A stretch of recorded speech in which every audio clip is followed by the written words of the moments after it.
would wish men to remain men. We don't want to compete with men in wearing skirts, in wearing earrings. That is what we advocate for. What we are advocating for men to be men and to take up their roles in the community and provide leadership, so that we don't hear that the girl child has been over-empowered. The girl child has not been over-empowered.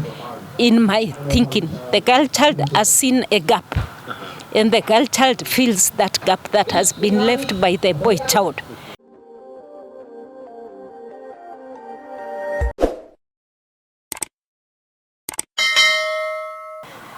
Thank you for having me.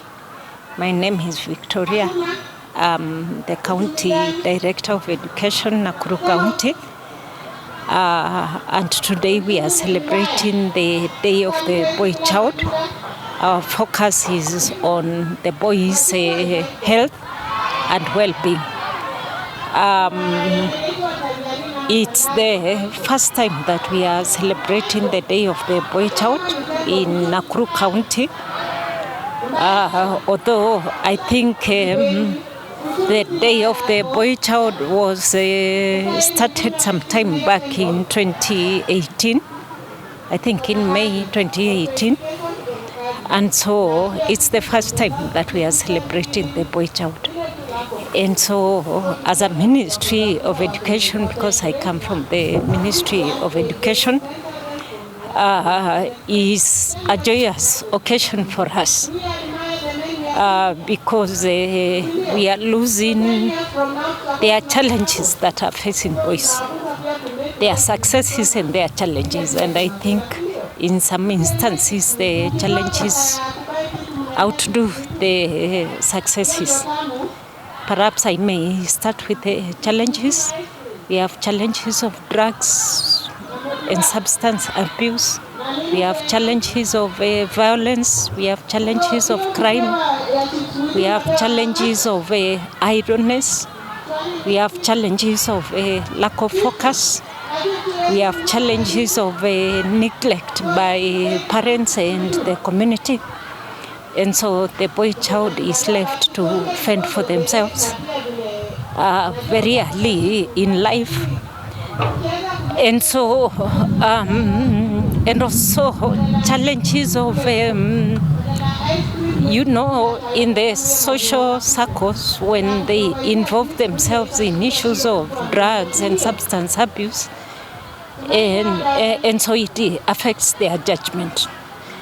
And when it affects their judgment, that's when now they engage themselves in different types of crimes and social evils, including what is right there, right now in the country, what has come in the country, which has been imported from outside. Those are issues of LGBT, homosexualism, sodomy, things that are not right. And part of the things are created by, at home, we lack mentorship, proper mentorship of the boy child. Fathers are not present to mentor their boys, to grow their boys, to direct their boys, to be role models for their boys, to give them hope, to give them direction. And so it becomes a big challenge when now these boys come to school and we are trying to direct them in the right path, yet the upbringing and socialization of the child is completely different from the environment they find themselves in school.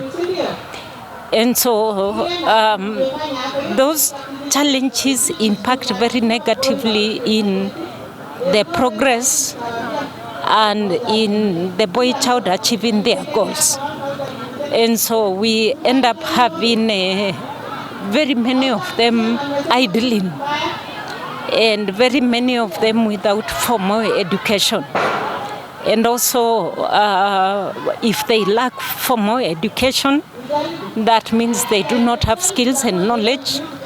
They do not perhaps explore their talent and their competencies. that can help them to perhaps self-employ themselves or be creative so that they are able to earn money and earn a living. And that's why they find themselves in what is the easy way to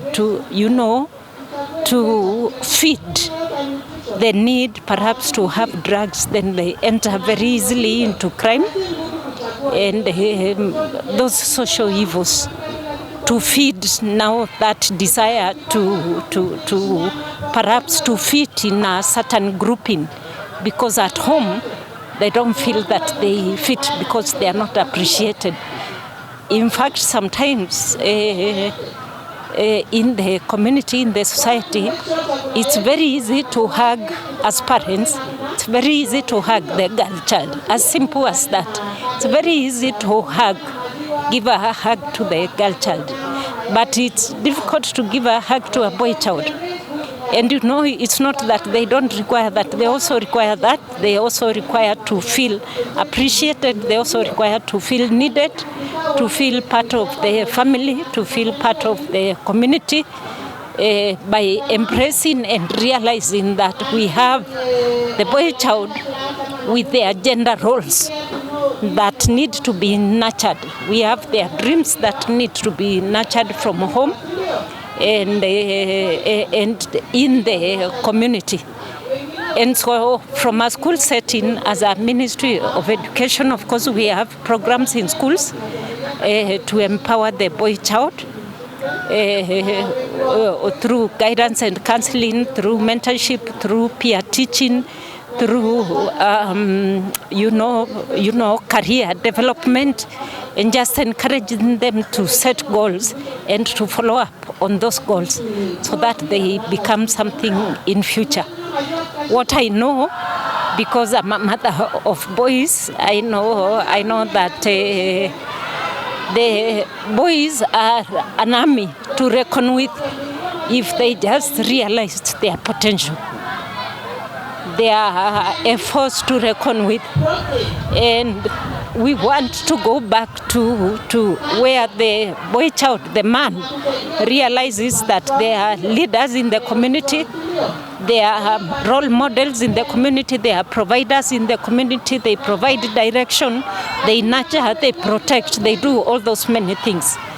But because of the things that have drawn the boy child away from their roles, you find that because nurture harbors vacuum, so you find that the girl child has come in to fill in those roles of leadership, of providing in the family, of protection in the family, of guidance, of mentorship, of role modeling in the family.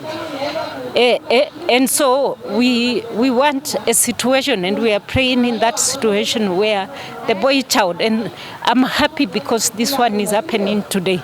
And we pray what is being said here today is going to touch one life or two lives so that a life is changed. We are not saying that the boy child is not a leader. They are still leading, they are still the government leaders, they are still holding very big corporate positions. But for those who break the ceiling to that level, they have set goals for themselves. They have set determination for themselves. They have set, they are seeing a future for themselves and they go after it. But the majority are the ones that are in mutaani. Like we would say, they are in the mutaani, they are idling, seated somewhere, and we keep talking to them. We will not tire talking to them because idleness, like it goes, idleness is the devil's workshop. When they are idle, someone will pass by and they will perhaps influence them into a bad trait or a bad character, which eventually will affect them in their future, even in terms of starting families. We have seen We have seen, before I came to Nakuru, I was in Kiambu, and we saw schools almost closing down because the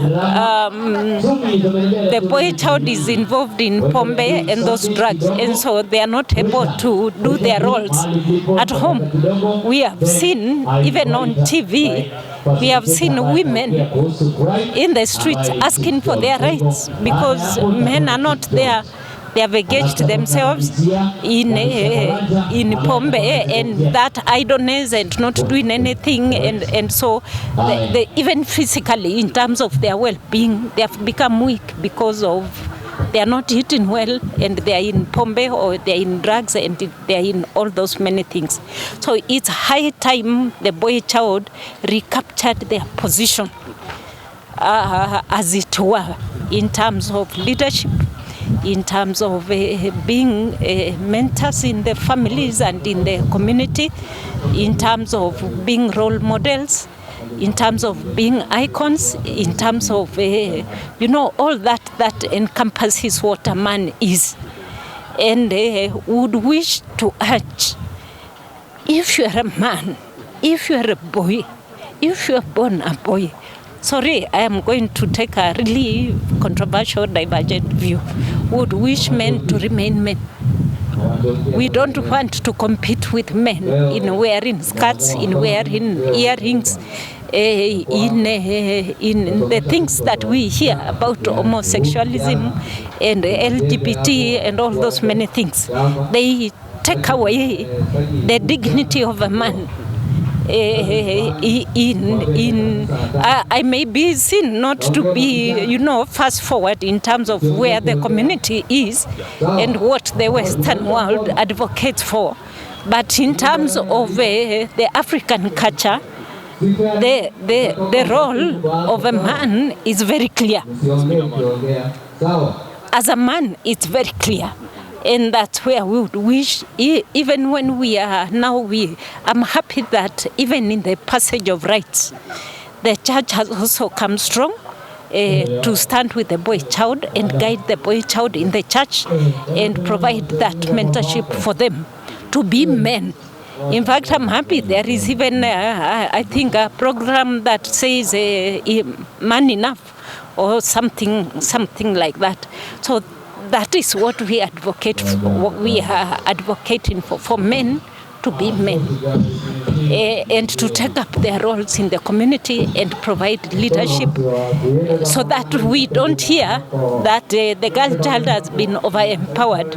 The girl child has not been over-empowered. In my thinking, the girl child has seen a gap, and the girl child feels that gap that has been left by the boy child or by the man. And so if the men came back and just retook their positions through education, through role modeling of their children, through giving advice to the boy child, through sitting them down and not fearing them, through advising them, through advising them on, the social evils in the community, giving them hope in terms of career development and what they can be and what they can overcome, and just giving them muscle and mental muscle to say no to some things and just follow a way that will see them have a future for themselves. Then we will have a society where we are not complaining about where is the boy child. Why are women taking up the role of the boy child? Because the boy child has relegated their role because the father is not there. And it is very real when we call for meetings, parents' meetings in schools. Most of the people we see are women. They are the mothers who come for those parents' meetings. Even in church, we see more ladies than men. So when are we going spiritually as a man? When are you going to pray for your family? When are you going to guide your child spiritually. When you and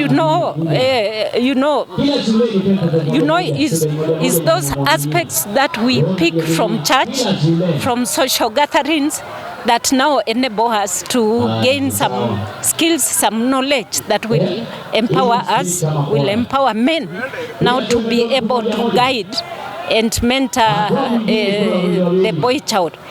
And so my appeal to the boy child is stand firm. You are born a boy, you are born a man, you have your role, you have your gender role as a man. Do not go back against it. It's a God-given gift that you have been given. And so mine is to urge men and to empower our boys. There is one of our schools that has a motto which says, enter as boys and live as men. Enter as boys and live as men.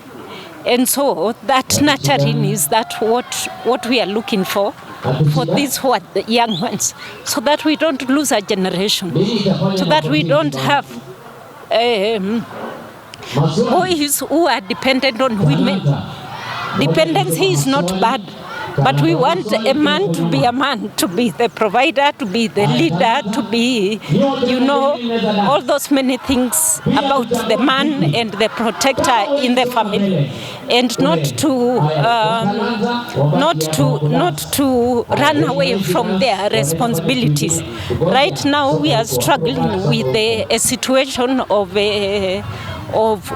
very many single mothers. Perhaps you may ask yourself why.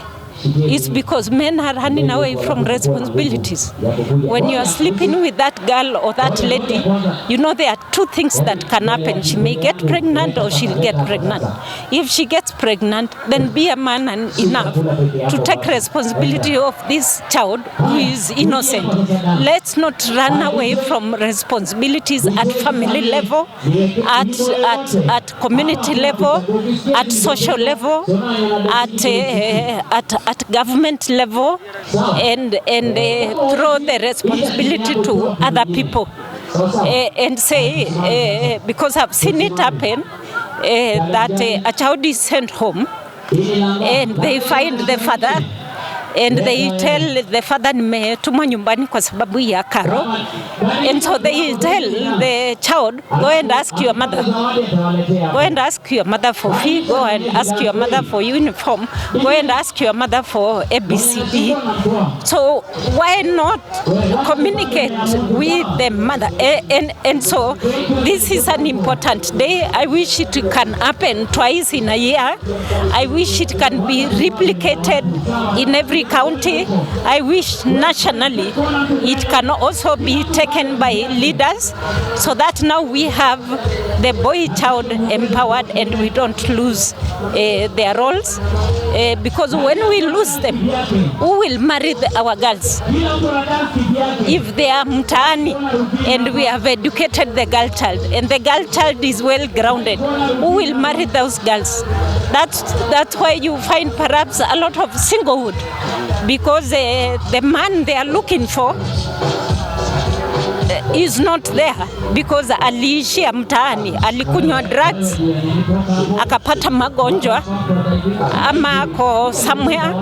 And so my appeal to men is be men enough, and let the boy child be nurtured, let the boy child be guided, be grounded, and be mentored and be coached to take up their responsibilities in the family, in the community, at school level, in church level, in the government, and wherever they find themselves.